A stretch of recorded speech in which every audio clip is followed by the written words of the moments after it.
Welcome back to Sunrise Daily. Well, continuing looking ahead of the election. So much happening so fast. Yesterday, that of the Senate, the day before the House of Representatives.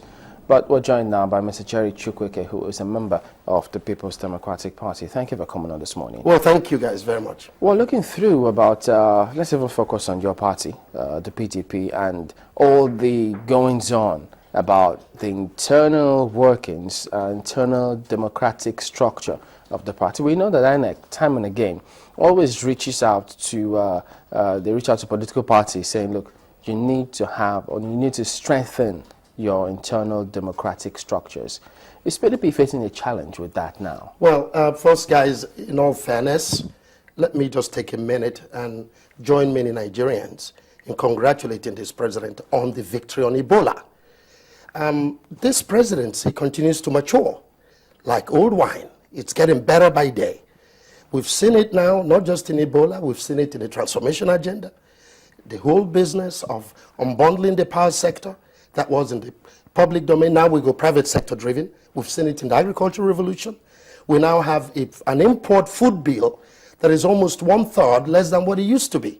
We see it now in the housing revolution. We see it in the aviation. This is working, and that's important to say. So we congratulate him. I think also the security challenges you can see is being managed quite carefully.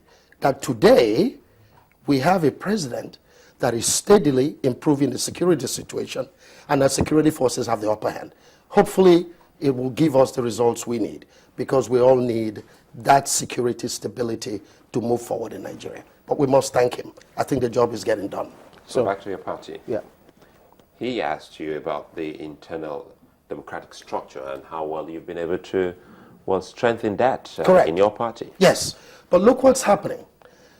You've seen and you heard what Mr. President and the party was talking about a few days ago, that our great party will avoid every imposition of candidates. Is that possible? Let me tell you, it's a major improvement from what it used to be. We're not talking about popular candidates in PDP. We're not talking about establishment candidates. We're talking about popular candidates. The president and the party is clear on this. And so what that's encouraging is to give our people a chance to produce who they want to represent them. Now, look what's happening from a viewpoint of how this government and PDP continues to look at it. Our party is a private sector friendly party in terms of governance. We bring fresh air and fresh approach to governance. So we encourage and we're friendly to private sector. But now look what's going on. We say, let the people throw up their candidates rather than Abuja or any establishment people impose them. That's an important aspect of internal democracy. And beyond that, you can see now that we're still trying to sort out who endorsements can affect and not affect.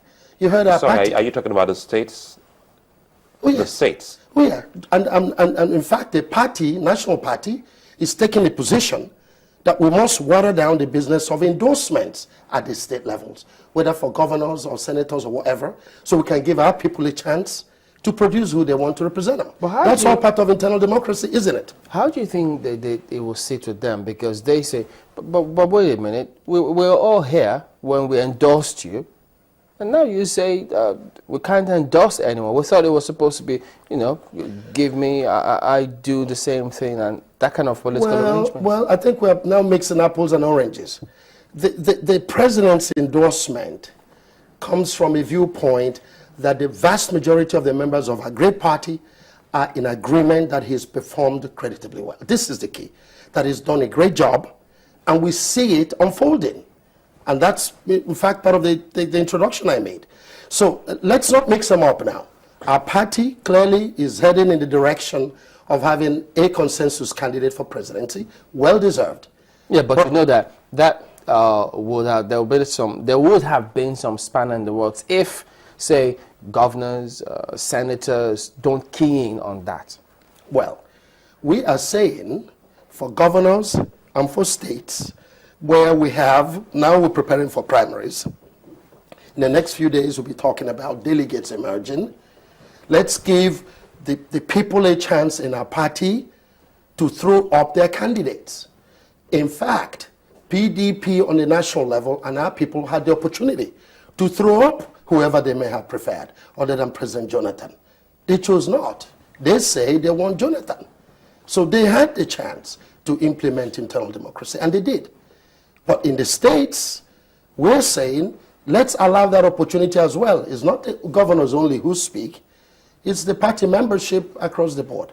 But we still see some, pardon me to jump in, yes. We still see some governors who are holding rallies, endorsing candidates. In fact, some up on the other side, in the position in the same party, are saying it looks as if some governors are trying to exclude us from this particular process. Well, and this is the point I made earlier, that our party is discouraging that.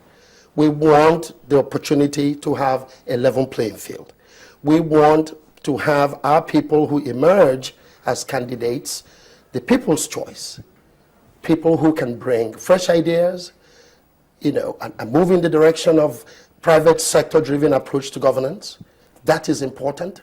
Our party continues to encourage that, because democracy in hunger has no meaning. And unless we change the game and continue to move in the direction of a private sector-driven approach to governance, where we open up the doors and windows of economic opportunity to all Nigerians, we're not doing a good job. So I think we're headed in the right direction. Well, again, I think one other area we're trying to look at has to do with what we saw yesterday, the fantastic news to loads of Nigerians concerning the Constitution Amendment. And we're looking at the independent candidacy and seeing how well this can go with political parties and even the individuals. The issue of finance, how important is that in our politics in the country? Well, what is clear is that a lot of financing is required. And I think what's important is that we need to be careful that we don't, again, go to apples and oranges comparisons. We are not quite mature to that point, for example, in America and Europe, where an independent party that is not necessarily well-funded can get some grant and some substantial assistance to operate. Here in Nigeria, and in many other African countries, a clear indication of the popularity of the party must be in its ability to raise funds amongst its members. And if you can't raise enough funds to run your program, then it's difficult, for example, to run an argument against INEC. How do you now look at the business of deregistration? And INEC is saying, look, there are several things that are key. You must have a national executive. You must have state executives. You've got to be able, for example, in addition to that, to have a certain level of spread, win at least an election. That's if you have to be a registered political party. Correct. But if you now want to be an independent candidate, that's also fine, except to say that presents a brand new ball game. It will require that if that becomes possible, that you now must have enough goodwill and wherewithal to be able to attract the resources you need to propagate the political agenda you so seek. Yeah, but it's not going to be that easy at this stage of our development.